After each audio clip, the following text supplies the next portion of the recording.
عربی میں بھی ہے یہ، اردو میں بھی، انگلش میں بھی ہے یہ، تو عام چھپی ہوئی ہے۔ بہت ہی زیادہ یعنی یہ جانتے تھے نبی صلی اللہ علیہ وسلم کے بارے میں کہ آپ کا تذکرہ اللہ تعالیٰ نے بھی اس جگہ پر گواہی دی ہے کہ یہ لوگ جو ہے نا اہل کتاب یعلمون انہ منزل من ربک بالحق، یعنی یہ جانتے ہیں کہ بے شک یہ آپ کے رب کی طرف سے حق کے ساتھ نازل کیا گیا ہے۔ یہ قرآن پاک کے بارے میں نبی صلی اللہ علیہ وسلم کے بارے میں خوب جانتے ہیں۔ ان میں سے کئی ویسے اسلام بھی قبول کر لیتے ہیں۔ نبی صلی اللہ علیہ وسلم کے دور میں ویسے اس وقت یہ نا آپ کا فرمان کہ اگر 12 یہودی مجھ پر ایمان لے آئے نا تو سارے یہودی مسلمان ہو جائیں گے، 12 یہودی، لیکن ایمان نہیں لائے وہ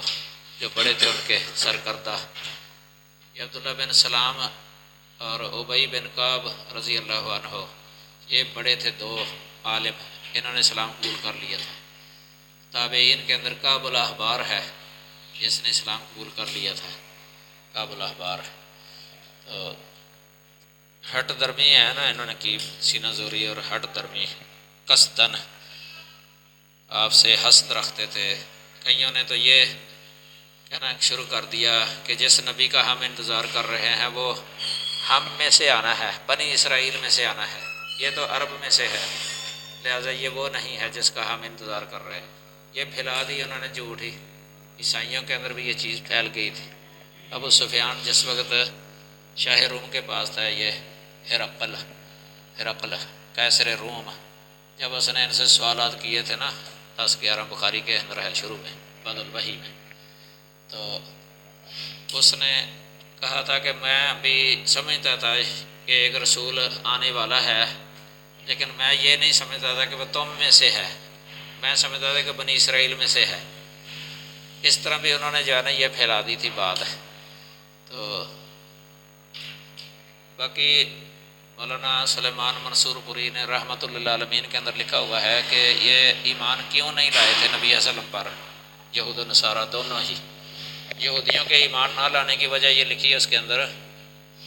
کہ نبی صلی اللہ علیہ وسلم کی جو تعلیم تھی نا، یہ یہودیوں کے اس نظریے کے خلاف تھی عیسیٰ علیہ السلام کے بارے میں، جو ان کا عقیدہ تھا کہ وہ رسول اللہ نہیں ہے، اور بغض رکھتے تھے عیسیٰ علیہ السلام کے ساتھ، دشمن تھے ان کے، ان پر تہمت یعنی ان کی والدہ پر تہمت لگاتے تھے۔ تو اسلام میں تو ان کی برگزیدگی جو ہے نا بیان کی گئی ہے، تقدس بیان کیا گیا ہے عیسیٰ علیہ السلام کا، وہ اس لیے ایمان نہیں لائے۔ اور نصارہ اس لیے ایمان نہیں لائے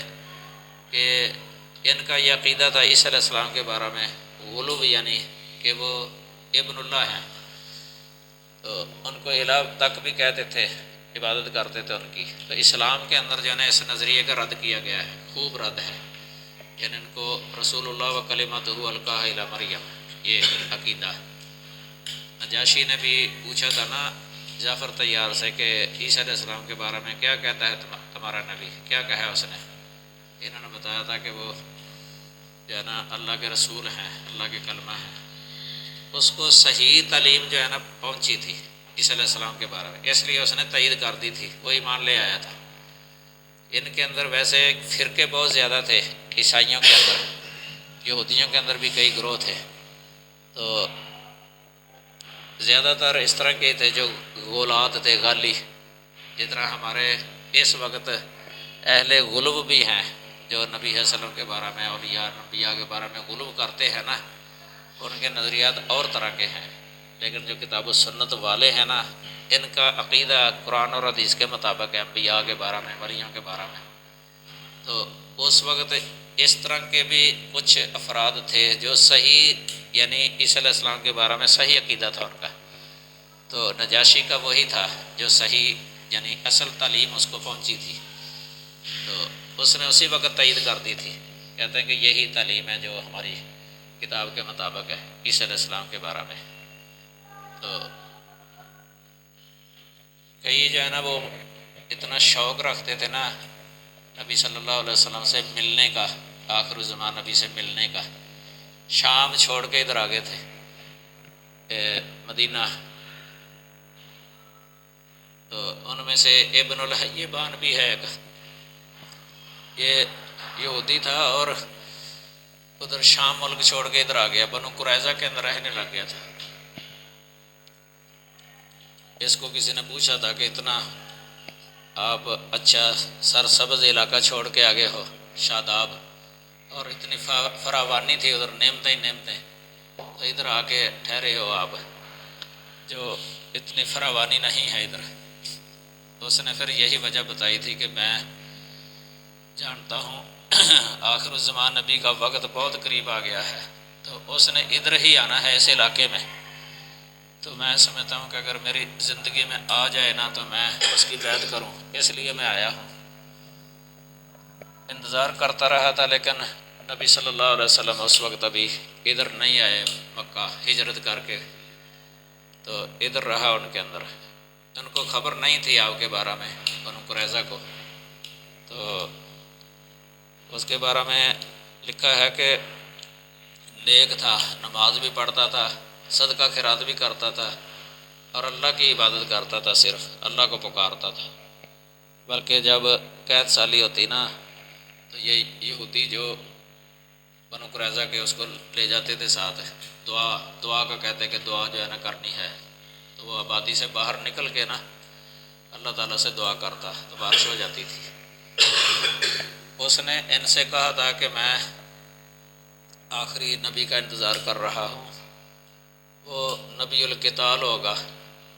یعنی لڑائی کرے گا، بت پرستوں کو وہ قتل کرے گا، تو یہ اس کی علامت ہے۔ تو اگر میری زندگی میں نہ آئے، تمہاری زندگی میں آ جائے نا تو اس پر ایمان لے آنا، اور وہ جو قتال کرے گا نا بت پرستوں سے، اس کی وجہ سے تم یہ نہ کہنا کہ یہ تو قتل کرتا ہے اس لیے ہم اس پر ایمان نہیں لائیں گے، یہ نہ کہنا۔ وہ اس طرح ہی جو ہے نا وفات ہو گئی تھی اس کی۔ بنو قریظہ ان کا واقعہ تو آپ نے پڑھا ہی ہوا ہے، یہ خندق کے بعد جو بنو قریظہ کا محاصرہ کیا تھا نبی صلی اللہ علیہ وسلم نے، وہ قلعے کے اندر بند ہو گئے تھے، وہ تنازل اختیار نہیں کرتے تھے، اترتے نہیں تھے۔ ان میں سے 3-4 آدمی جو ہے نا وہ قلعہ پھلانگ کے آگے تھے۔ اس نے ان سے کہا تھا کہ کیا ابن الحیبان نے تم سے یہ نہیں کہا تھا کہ وہ نبی القتال ہوگا، اس کی بیعت کر لینا، ہم تو جاتے ہیں۔ وہ پار ہو گئے نا، 4-5 تھے، انہوں نے نبی صلی اللہ علیہ وسلم کی بیعت کر لی تھی، اسلام کے اندر داخل ہو گئے تھے۔ دوسرے جو ہے نا انہوں نے اس کی بات نہیں مانی تھی۔ پھر ان کے ساتھ جو معاملہ ہوا پتہ ہی ہے آپ کو، ان کے جنگجو جو تھے ان کو قتل کیا گیا تھا۔ یہ صحیح سیرت النبوی کتاب ہے شیخ ناصر الدین البانی صاحب کی، اس میں یہ واقعہ لکھا ہوا ہے، سند اس کی صحیح ہے، ابن الحیبان کا یہ واقعہ۔ اس طرح کے واقعات کئی ہیں، تو یہ خوب جانتے تھے، لیکن کافر ان سے یہ جو ہے نا فیصلہ کروانا چاہتے تھے، انہوں نے تو غلط فیصلہ کر دینا تھا، کیونکہ وہ ایمان نہیں لائے تھے نبی صلی اللہ علیہ وسلم پر اور قرآن پر۔ انہوں نے بہت دشمنی کی تھی نبی صلی اللہ علیہ وسلم کی، جب آپ ہجرت کر کے گئے دشمن ہو گئے تھے یہ یہودی۔ قرآن میں آتا نہیں ہے فلما جاءہم ما عرفوا کفروا بہ، جب آ گیا ان کے پاس وہ جس کو انہوں نے پہچانا ہوا تھا، کفروا بہ یعنی کفر کیا، سورۃ بقرہ کے اندر۔ حالانکہ پہلے ان کی یہ لڑائی ہو جاتی تھی کئی دفعہ، یہ بنو خزرج اور بنو اوس کے ساتھ، انصار جو بنے ہیں نا بعد میں ان کے ساتھ مدینے والوں سے، تو مغلوب ہو جاتے تھے، پھر ان کو دھمکیاں دیتے تھے، آخر الزمان ابھی آنے والا ہے، ہم اس کے ساتھ مل کے جانا، تمہارے ساتھ لڑائی کریں گے، ہمیں فتح ہوگی۔ تو وَكَانُوا مِن قَبْلُ يَسْتَفْتِحُونَ عَلَى الَّذِينَ كَفَرُوا، یہ فتح طلب کرتے تھے اللہ سے اس نبی کے ذریعے کہ اس کے ساتھ مل کے تمہارے ساتھ لڑائی کریں گے تو اللہ فتح دے گا۔ اس جگہ پر فلما جاءہم ما عرفوا کفروا بہ، لیکن جب وہ آ گیا انہوں نے کفر کیا۔ جو دھمکیاں دینے والے تھے انہوں نے کفر کیا، لیکن جن کو دھمکیاں دیتے تھے نا وہ اسلام میں داخل ہو گئے، انہوں نے نبی صلی اللہ علیہ وسلم کا ساتھ دیا، انہوں نے قبول کر لیا۔ وہ ان پڑھ تھے، علم نہیں تھا ان کے پاس، تو یہ تھے علم والے، کتابوں کا علم تھا ان کے پاس، یہ حسد کیا انہوں نے۔ وَتَمَّتْ كَلِمَةُ رَبِّكَ صِدْقًا وَعَدْلًا، اور آپ کے رب کی بات سچ اور انصاف کے اعتبار سے پوری ہو گئی۔ یہ تمیز ہے، یہ صدقاً وعدلاً اس لیے منصوب ہے، تمیز کلماتو جو ہے نا یہ ممیز ہے، مرکب اضافی، ممیز تمیز مل کے جو ہے نا یہ فاعل بنتا ہے تمت کا۔ لا مبدل لکلماتہ، اس کی باتوں کو کوئی بدلنے والا نہیں، اس کی باتوں کو کوئی بدلنے والا نہیں۔ یہ کلمہ اور کلمات سے مراد یہ قرآن ہے، یعنی قرآن معجزہ ہونے اور آپ کی نبوت کے سچا ہونے کی دلیل کے لیے کافی ہے۔ یہ کئیوں نے اس کا معنی بیان کیا ہے، کیونکہ قرآن کے تمام مضامین دو ہی قسم کے ہیں، یا تو خبریں ہیں یا احکام ہیں۔ قرآن کے مضامین یا اللہ کی طرف سے خبریں ہیں یا احکام ہیں۔ اب دیکھو خبریں جو ہوتی ہیں نا اللہ کی طرف سے وہ اٹل ہوتی ہیں، یعنی ان کو کوئی ثابت نہیں کر سکتا غلط ہونا ان کا، اتنی اٹل ہوتی ہے اللہ کی خبر کہ اس کو غلط کرنا، غلط ہونا ثابت کوئی کر نہیں سکتا اللہ تعالیٰ کی بات کو۔ اگر اللہ تعالیٰ نے کوئی پیشگی کی ہو نا، پیشین گوئی، تو اس کو کوئی ٹال نہیں سکتا، وہ ہو کے ہی رہتی ہے۔ آنے والی کوئی بتائیے کیسے ہوگا، وہ ہوگا۔ اللہ نے اگر کہہ دیا نا ہونا ہے ایسے، ہوگا، اگر نہیں ایسے نہیں ہوگا نا، نہیں ہوگا، اس کو کوئی تبدیل نہیں کر سکتا۔ یہ صدقاً کا تعلق جو ہے نا خبروں کے ساتھ ہے، اور عدلاً کا تعلق احکام کے ساتھ ہے، یعنی اللہ کے احکام جو ہے نا یہ عدل پر مبنی ہے، اس میں بے انصافی نہیں ہے، نہ ظلم ہے نہ زیادتی، کچھ نہیں، عدل ہے، عدل ہے۔ تو خبریں جو ہے نا وہ صدق ہی صدق ہیں، اس میں جو وعدے ہیں اللہ کے وہ بھی صدق ہیں،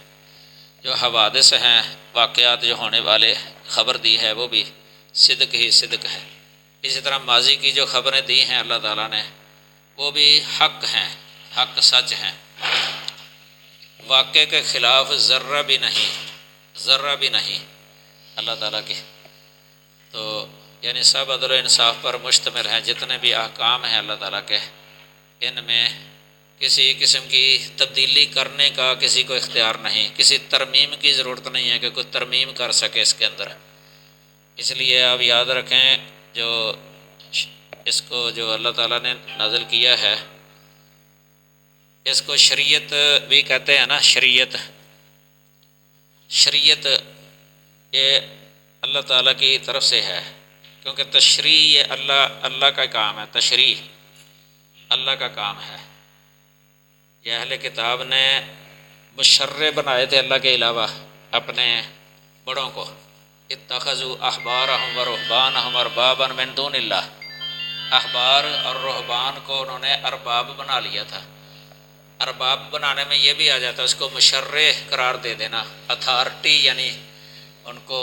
قرار دے دینا کہ یہ اتھارٹی ہیں تحلیل اور تحریم کے لیے، یہ تھا انہوں نے کیا۔ اس لیے ایک ترمذی کے اندر ایک روایت آتی ہے کہ جب وہ کسی شے کو حلال قرار دے دیتے نا، اسی کو وہ حلال سمجھتے تھے، چاہے تورات کے خلاف ہی ہوتا، اگر کسی کو وہ حرام کر دیتے اسی کو کہتے کہ یہ حرام ہے، چاہے تورات کے خلاف ہی ہوتا۔ انہوں نے یہ رب بنانا ہوتا ہے، تشریع کا اختیار دے کے کسی کو۔ تو شریعت اور جو عام بشری قانون ہوتا ہے نا ان میں فرق ہے۔ شریعت کے اندر خطا کا امکان نہیں ہوتا، ایک یہ فرق ہے۔ بشری قانون کے اندر غلطی کا امکان ہوتا ہے، شریعت کے اندر ترمیم کی ضرورت نہیں ہے، کمی بیشی کی ضرورت نہیں، تو بشری قانون کے اندر ترمیم کی ضرورت ہوتی ہے، ترامیم کی ضرورت پڑتی رہتی ہے بشری قوانین کے اندر۔ دو، تیسرا ہے کہ شریعت جو ہے نا اس کے اندر جامعیت ہوتی ہے اور شمول ہوتا ہے، یعنی پوری دنیا کے اندر نافذ ہونے کے لائق ہوتی ہے شریعت، پوری دنیا کے اندر اللہ کا قانون جو شریعت یہ پوری دنیا کے اندر نفاذ کی صلاحیت رکھتا ہے، اہلیت رکھتا ہے، لیکن بشری قانون کے اندر یہ صلاحیت نہیں ہوتی، اور شریعت کے اندر ہر شخص پر اس کو نافذ کرنے کی ہوتی ہے صلاحیت ہر شخص پر، لیکن بشری قانون کے اندر ایسے نہیں ہے۔ تو شریعت جو ہوتی ہے نا یہ عدل و انصاف پر مبنی ہوتی ہے، عدل و انصاف پر مبنی ہوتی ہے شریعت، تو اس کے اندر کسی قسم کا حکم نہیں ہوتا، لیکن بشری قوانین کے اندر ایسے نہیں ہے، یہ لازم نہیں ہوتا، سمجھ لگی نا؟ اس لیے دیکھ لو جن ملکوں کے اندر بشری قوانین ہیں ان میں یہ رد و بدل ہوتا رہتا ہے، ترمیمیں ہوتی رہتی ہیں، قانون بدلتے رہتے ہیں، اور ایک فرق یہ بھی ہے کہ اللہ کی جو شریعت ہے نا نازل کردہ قانون الہی، اس کے نفاذ کی برکات ہیں، یعنی ان کے نفاذ کے نتیجے میں زمین پر امن قائم ہو جاتا ہے، فساد ختم ہو جاتا ہے، دنیا میں رونما ہونے والے فسادات ختم ہو جاتے ہیں، امن قائم ہو سکتا ہے، یعنی زمین یا ملک ہے یہ امن کا گہوارہ بن جائے، لیکن جو بشری قوانین ہیں نا ان کے اندر یہ نہیں ہے، فسادات اسی طرح ہی رہتے ہیں، تو بھئی فسادات ختم نہیں ہوتے، امن و امان پیدا نہیں ہوتا زمین کے اندر، یہ سمجھ لینا چاہیے۔ جو لوگ بشری قانون کو بھی شریعت کا نام دے دیتے ہیں نا یہ صحیح نہیں ہے، یہ فقہ ہے نا، فقہ مروج فقہ، یہ جو اقوال ہوتے ہیں فقہا کے یا ائمہ کے، جو اقوال ہوتے ہیں اجتہادی اقوال، ان کو شریعت کا نام نہیں دینا چاہیے، یہ فرق ہے شریعت اور فقہ کے اندر۔ فقہ یہ ضروری نہیں ہے کہ ہر فقہ شریعت ہو یا ہر شریعت فقہ ہو، یہ مخصوص من وجہ کی نسبت ہو سکتی ہے دونوں میں، یعنی ہر شریعت فقہ نہیں ہے اور ہر فقہ شریعت نہیں ہے، اس کا نتیجہ یہ نکلتا ہے کہ تین مادے بن سکتے ہیں، ایک شریعت اور فقہ دونوں اکٹھے ہو جائیں، اور ایک صرف شریعت ہو فقہ نہ ہو، ایک ہے کہ صرف فقہ ہو شریعت نہ ہو، تین مادے بن سکتے ہیں یہ۔ مثلا فقہ میں مذکور وہ اقوال وغیرہ جو شریعت کے عین مطابق ہیں، عین مطابق ہیں، یہ فقہ اور شریعت اکٹھے ہو گئے، اور شریعت وہ اقوال فقہ کے جو شریعت کے مطابق نہیں ہیں، مطابقت نہیں رکھتے، وہ فقہ تو ان کو کہہ لیا جاتا ہے کہ یہ فقہ ہے، لیکن شریعت نہیں کہا جاتا، یہ جدائی ہو گئی، یعنی فقہ سے افتراق ہو گیا ہے اس اعتبار سے کہ یہ فقہ ہے شریعت نہیں۔ اور کئی ایسے ہوتے ہیں کہ ان کو شریعت کہا جاتا ہے، فقہ کہا ہی نہیں جاتا بالکل ہی، تو وہ صرف شریعت ہے فقہ نہیں ہے۔ مثلا فقہ کی کتابوں کے اندر اخلاقیات کا ذکر نہیں ہوتا، عقائد کا ذکر نہیں ہوتا، عقائد کا، تو شریعت کے اندر ان کا بھی ذکر ہوتا ہے۔ اب اخلاقیات اور عقائد وغیرہ سب جو ہے نا شریعت تو ہیں، لیکن ان کو فقہ نہیں کہا جاتا۔ اس اعتبار سے اگر دیکھیں نا متقدمین کے اصطلاح میں جو فقہ ہے اور جو متاخرین کی اصطلاح میں جو فقہ ہے اس میں بھی فرق ہے۔ تو متقدمین کی اصطلاح میں جو فقہ تھی اس کے اندر عموم تھا، شمول تھا، تو وہ شریعت کے ہر باب میں فقہ کا تعلق ہے، فقہ۔ صحیح بخاری ہی دیکھ لیں آپ، 97 کتابیں ہیں صحیح بخاری کے اندر، تو زندگی کے ہر شعبہ سے تعلق رکھنے والے احکام و مسائل، عقائد، اخلاق، آداب وغیرہ یہ سب یہ شرعی بن سکتے، شریعت ہے یہ، لیکن متاخرین کی اصطلاح میں ان میں سے بہت سارا حصہ ہے جس کو فقہ کا نام نہیں دیا جاتا۔ آگے سمجھے، اس بارے میں کتاب ہے، اس کو یہ پڑھ لی جائے نا تو بہت فائدہ ہوتا ہے، تاریخ الفقہ الاسلامی، یہ ڈاکٹر سلیمان اشکر صاحب کی کتاب ہے، جو پہلے میں نے ان کی کتابیں بتائی تھی آپ کو، تاریخ الفقہ الاسلامی۔ اس موضوع پر جو کتابیں لکھی گئی ہیں نا، ان میں سب سے اچھی کتاب ہے یہ، بہت اچھی ہے، تاریخ الفقہ الاسلامی۔ تو مدلل ہے یہ کتاب، مدلل ہے، وہو السمیع العلیم، اور وہی سب کچھ سننے والا اور ہر سب کو جاننے والا ہے۔ یہ اللہ تعالیٰ کی صفت سمع، کمال، محیط، اس طرح علم، ہر اسم صفت کو متضمن ہوتا ہے نا، تو السمیع صفت سمع کو متضمن ہے، العلیم صفت علم کو متضمن ہے۔ تو آگے فرمایا وَإِن تُطِعْ أَكْثَرَ مَنْ فِي الْأَرْضِ يُضِلُّوكَ عَنْ سَبِيلِ اللَّهِ، اگر آپ ان لوگوں میں سے اکثر کا کہا مانے جو زمین میں ہیں، من فی الارض جو زمین میں ہیں، یہ من جو ہے نا جمع کے لیے بھی آ جاتا ہے، وہاں تثنیہ جمع مذکر مؤنث سب کے لیے آ جاتا ہے، من اس جگہ پر جمع کے لیے ہے یہ، یعنی اکثر کی جمع کی طرف اضافت ہے یہ۔ وَمَنْ وَمَا وَأَلْ تُسَاوِي مَا ذُكِرْ هَكَذَا ذُو عِنْدَ طَيٍّ شُهِرْ، الفیہ کے اندر شعر ہے یہ، اس میں یہی بات بیان کی ہے انہوں نے، یہ سب کے لیے آ جاتا ہے، وہ تثنیہ جمع مذکر مؤنث، یہ من اور ما دونوں کے لیے ہے۔ یضلوک عن سبیل اللہ، وہ آپ کو اللہ کے راستے سے بھٹکا دیں گے، اللہ کے راستے سے بھٹکا دیں گے۔ یہ اللہ تعالیٰ اپنے نبی کو متنبع کر رہا ہے کہ کثرت آپ کے نزدیک حق کی دلیل نہیں ہونی چاہیے، کہ ایک طرف کثرت ہے ایک طرف قلت ہے، کثرت جو ہے نا یہ حق کی دلیل نہیں ہوتی ہمیشہ، سمجھ لگی نا۔ کثرت کا اختیار کیا ہوا قول اگر حق ہے نا تو پھر وہ حق ہے، اگر اختیار کیا ہوا جو وہ ہوتا ہے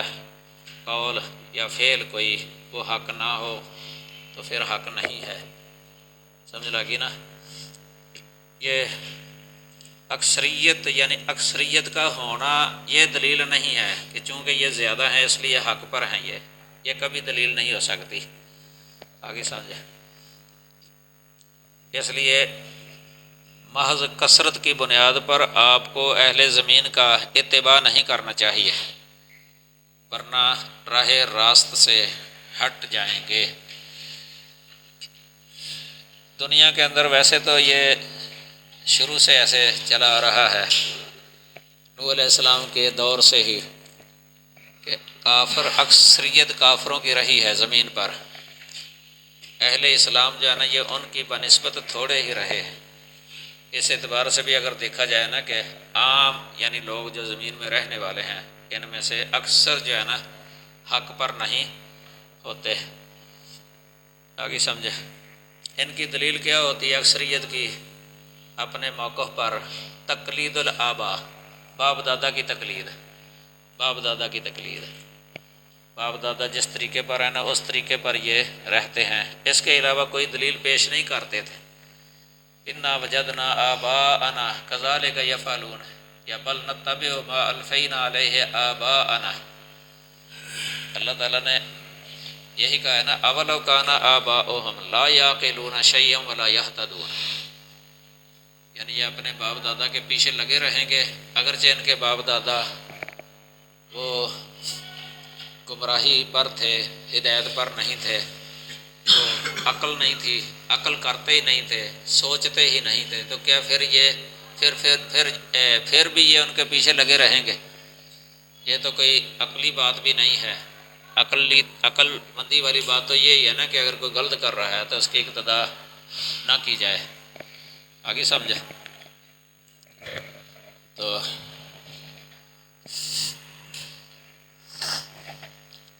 یہ اکثریت کا پہلے پڑھ ہی آئے ہیں، کوئی اللہ تعالیٰ کے لیے بیٹے مقرر کرتے، کبھی بتوں کی عبادت کرتے، کبھی ان کو سفارشی بناتے،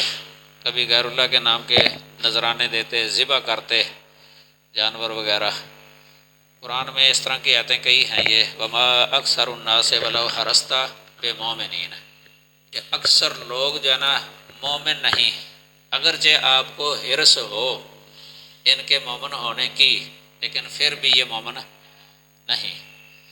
یہ سورہ یوسف ہے، 103 نمبر آیت ہے۔ اسی طرح وَلَٰكِنَّ أَكْثَرَهُمْ لَا يَعْلَمُونَ، یہ سورہ یونس ہے، 55 نمبر آیت ہے۔ اس طرح وَقَلِيلٌ مِّنْ عِبَادِيَ الشَّكُورُ، میرے بندوں میں سے تھوڑے ہی ہیں میرے شکر گزار۔ یہ قلیل کو اللہ تعالیٰ نے اپنے شکر گزار کہا ہے۔ یہ سورہ سبا ہے، 13 نمبر آیت کریمہ۔ اس طرح إِلَّا الَّذِينَ آمَنُوا وَعَمِلُوا الصَّالِحَاتِ وَقَلِيلٌ مَّا هُمْ، وَقَلِيلٌ مَّا هُمْ، ایمان والے اور نیک عمل کرنے والے یہ تھوڑے ہیں، تھوڑے ہیں۔ یہ سورۃ الصاد ہے۔ تو اس سے شیخ الاسلام کی بات یاد آ گئی مجھے، انہوں نے لکھا ہے کہ جس طرح امت مسلمہ جو ہے نا دوسری امتوں کے مقابلے میں یہ وسطیت ہے اس کی، امتاً وسطا لتکونوا شہداء علی الناس، یہ امت وسط ہے دوسری امتوں کی بنسبت، یعنی اس میں افراط و تفرید نہیں ہے۔ اور اس امت کے اندر جانا، امت محمدیہ کے اندر، چونکہ اس میں ہیں فرقے مختلف، مذاہب، فرقے، تو ان میں اہل سنہ عقائد کے اندر جو اہل سنہ ہیں، کتاب و سنت والے، اہل الحدیث، ان کی بنسبت بھی دوسرے فرقوں کی کے مقابلے میں ایسے ہی ہے، جس طرح امت مسلمہ کی نسبت ہے نا دوسری امتوں کے مقابلہ میں، تو اہل سنہ کی نسبت ہے دوسرے فرقوں کے مقابلہ میں ایسے، یعنی یہ بھی وسط ہے۔ اہل سنہ یہ اس کی وسطیت یعنی معلوم ہی ہے، جو عقائد کی کتابیں پڑھتے ہیں یا فرق کی کتابیں پڑھتے ہیں، یہ کسی بھی صورت میں، کسی نوع میں، کسی مسئلے کے اندر کتاب و سنت کا دامن چھوڑتے نہیں ہیں۔ سمجھ لگی نا؟ ایک کتاب بھی چھپی ہوئی ہے، دامن حدیث چھوٹنے نہ پائے، کتاب کا نام ہے دامن حدیث چھوٹنے نہ پائے۔ مولانا آصف صاحب ان کا نام ہے جنہوں نے لکھی ہے، یہ ادھر پڑھاتے رہے ہیں آپ کے اس مدرسے کے اندر، مولانا آصف صاحب۔ مولانا شیخ فضیلت الشیخ غلام مصطفیٰ ظہیر صاحب حافظہ اللہ امن پوری صاحب، ان کی وہ نظر ثانی بھی ہے اس کتاب پر، کہیں دامن حدیث چھوٹنے نہ پائے۔ اچھی کتاب، ویسے کافی مثالیں مل جاتی ہیں اس کتاب سے۔ کتاب و سنت منہج ہے ان کا، اوڑھنا بچھونا ہے ان کا، کتاب و سنت کی طرف دعوت ہے ان کی۔ یہ وہی گروہ ہے جس کے بارے میں ہے لا تزال طائفۃ من امتی ظاہرین علی الحق لا یضرهم من خذلهم حتی یاتی امر اللہ وہم کذالک۔ یہ وہ جماعت ہے جو صحابہ کرام سے ہے، یہ صحابہ کرام مجموعی لحاظ، تابعین مجموعی لحاظ سے، تبع تابعین، ائمہ، فقہاء، محدثین، اہل الحدیث، اہل سنہ، فقہاء حدیث، یہ ان کے کئی نام ہیں، طائفہ منصورہ، اور اہل اثر بھی ان کو۔ یہ بھی یاد رکھیں کہ ان کے اطلاق دو ہیں، یہ ایک ہے علم کے اعتبار سے، لفظ اہل الحدیث ایک ہے علم کے اعتبار سے، ایک ہے عمل کے اعتبار سے۔ پہلی علم کے اعتبار سے جو ہے نا وہ علم اور عمل دونوں کے اعتبار سے بڑھتی ہے، علم اور عمل کے اعتبار سے ایک، اور دوسری ہے عمل کے اعتبار سے، عقیدے کے اعتبار سے۔ پہلی بنتی علم، عقیدہ اور عمل کے اعتبار سے۔ یہ خواص ہیں اس طائفہ منصورہ کے خواص، جو اہل علم ہیں، اہل علم، اہل عمل، اہل اعتقاد، یہ تینوں یعنی ایک ہیں، اور ایک طرف ہے اہل عمل، اہل اعتقاد، اس میں اہل علم نہیں ہے، کیونکہ دو طرح کے تھے، ایک خواص تھے اور ایک عوام تھے۔ یہ عوام جو ہے نا عمل کے اعتبار سے اور اعتقاد کے اعتبار سے ان کے پیروکار تھے، وہ بھی اہل الحدیث ہے، ان کو بھی اہل الحدیث کہا جاتا تھا، اور دوسرے ہیں جن کو یعنی خواص، ان کو اہل الحدیث کہا جاتا ہے، وہ علم کا اعتبار بھی ہے، ادھر محدثین کی جماعت ہے، سمجھ لگی نا۔ آگے ہے ان کے بارے میں یتبعون الا الظن، یہ نہیں پیروی کرتے وہ مگر ظن کی۔ ظن سے مراد اس جگہ پر وہ نہیں ہے جو ظن غالب ہوتا ہے، بلکہ ظن سے مراد جو ہے نا یہ اٹکل ہے، اٹکل، نہیں پیروی کرتے وہ مگر اٹکل کی۔ کئی یہی دلیل لے کے نا وہ خبر واحد کا رد کر دیتے ہیں، کہتے ہیں خبر واحد ظنی ہوتی ہے، تو ظن جو ہے نا یہ اس کی پیروی سے منع کیا ہے، یہ اس طرح بناتے ہیں مفروضہ، یا دوسری آیت پیش کر دیتے ہیں ان الظن لا یغنی من الحق شیئا، وہاں بھی ظن سے مراد وہ ہے جو حق کے مقابلہ میں ہو، کیونکہ حق کے مقابلہ میں آیا ہے نا وہ، یعنی ایک طرف حق ہے اور ایک طرف اٹکل ہے، تو حق کی پیروی ہوتی ہے، اٹکل کی نہیں۔ باقی یہ خبر واحد جو کہہ دیتے ہیں نا کہ یہ ظن کا فائدہ دیتی ہے، یہ متکلمین یا بعض اصول فقہ والے یا بعض اہل حدیث ان کی کتابوں میں بھی یہ ہے، لیکن اس ظن سے وہ ظن مراد نہیں ہے، اس ظن سے مراد وہ ظن ہے جو حجت ہوتا ہے، ظن غالب۔ یہ یقین جو ہوتا ہے نا متواتر سے جو یقین یا علم یقینی جو حاصل ہوتا ہے اس کے مقابلہ میں ہے یہ ظن، وہ ہے۔ تو ویسے ایک دوسرا قول بھی ہے، کئی اہل حدیث کا ہے وہ، کہ خبر واحد جو ہے نا یہ بھی علم کا فائدہ دیتی ہے، پہلے ایک دفعہ میں نے بیان کیا تھا، کتابیں بھی بتائی تھی بلکہ، وَإِنْهُمْ إِلَّا يَخْرُصُونَ، اور نہیں ہیں وہ مگر اٹکل دوڑاتے۔ خرس جو ہے نا یہ اٹکل، اس کا معنی ہوتا ہے اندازہ لگانا، تخمینہ، اٹکل۔ یہاں الا الظن جو ہے نا یہ حق کے مقابلے میں جو ظن ہے نا وہ مراد ہے، یعنی گمان، اپنا گمان ان کا۔ ظن سے مراد ویسے اٹکل نہیں ہے، یہ ظن شک اور اپنا جو خیال ہے ان کا، اپنا خیال حق کے مقابلہ میں، وہ مراد ہے۔ اور خرس اس کا معنی ہوتا ہے اٹکل،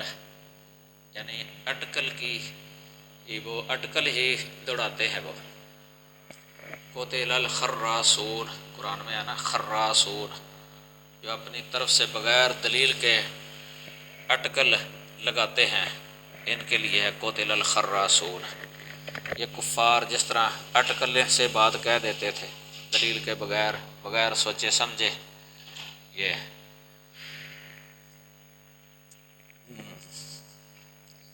ان ربک هو عالم من یضل عن سبیلہ، بے شک آپ کا رب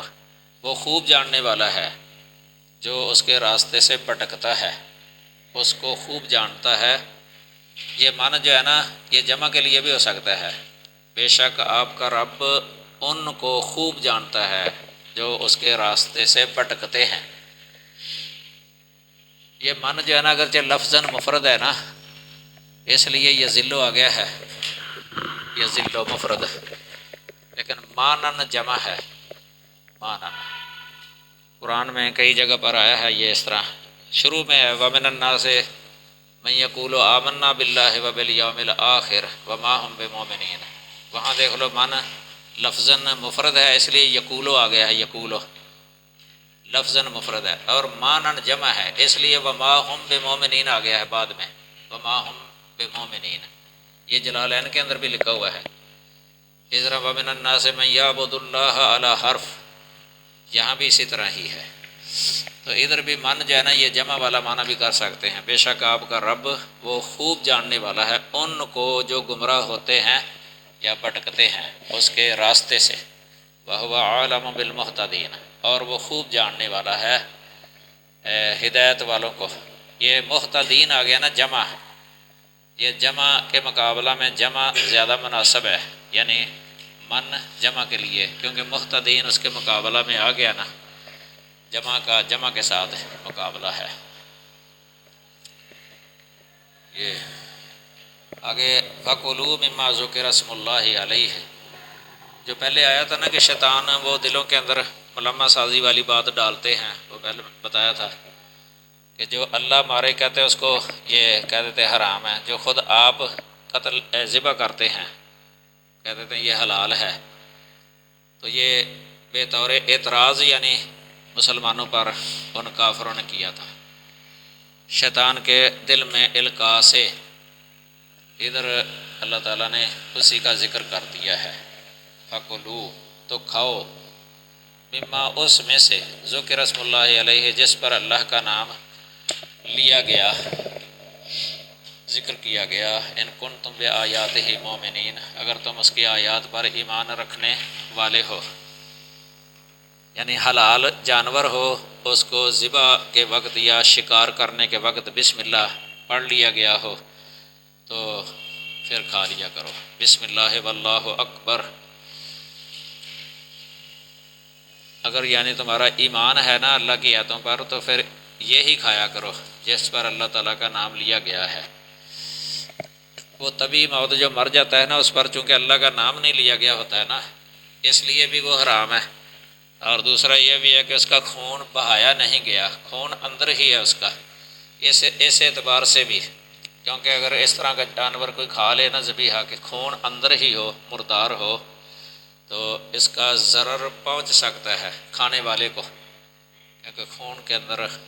جو منجمد ہو جائے نا گوشت کے اندر ہی خون، تو بیماریوں کا اس کے اندر زیادہ ہوتا ہے، یعنی کیونکہ بیماریاں اکثر جو ہے نا وہ خون کے ساتھ ان کا تعلق ہوتا ہے۔ خون جب نکل جاتا ہے نا تو اس وقت وہ پاک ہو جاتا ہے، اس لیے اس کو تزکیہ بھی کہتے ہیں، تزکیہ۔ الا ما زکیتم، یعنی شکار کسی جانور نے کیا ہے تو اس کے مارنے سے پہلے تم نے پکڑ لیا،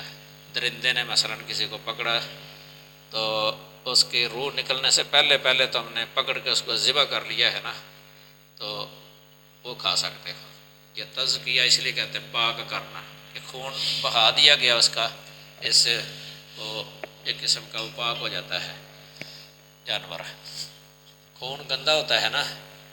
حلال جانوروں کا خون ویسے اس میں ہے علماء کا اختلاف کہ نجس ہے یا نجس نہیں ہے، تو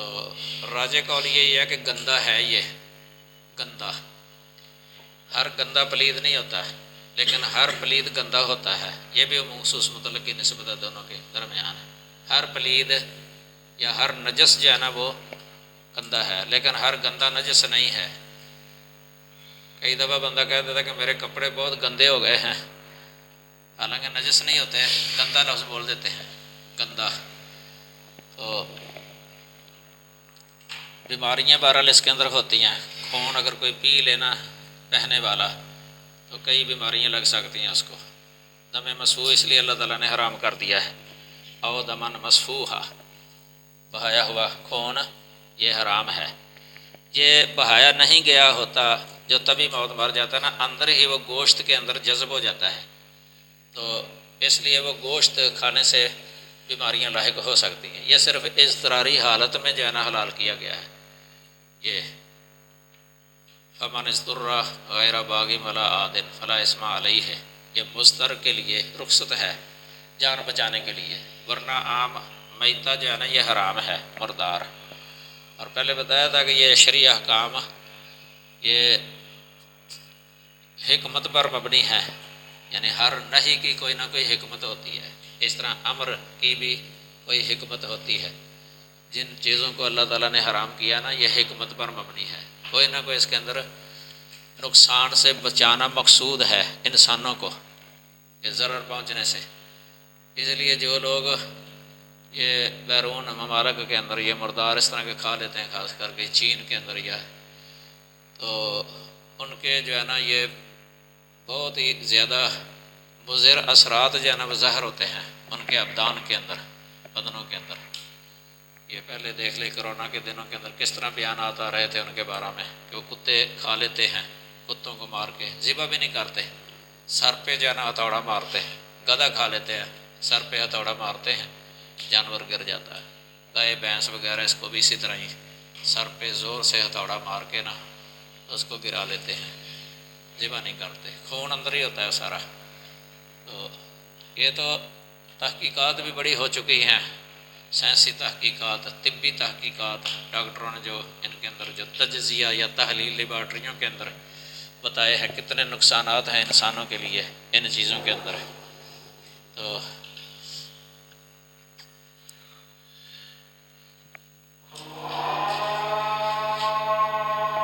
چلو، سبحانک اللہم و بحمدک، اشہد ان لا الہ الا انت، استغفرک۔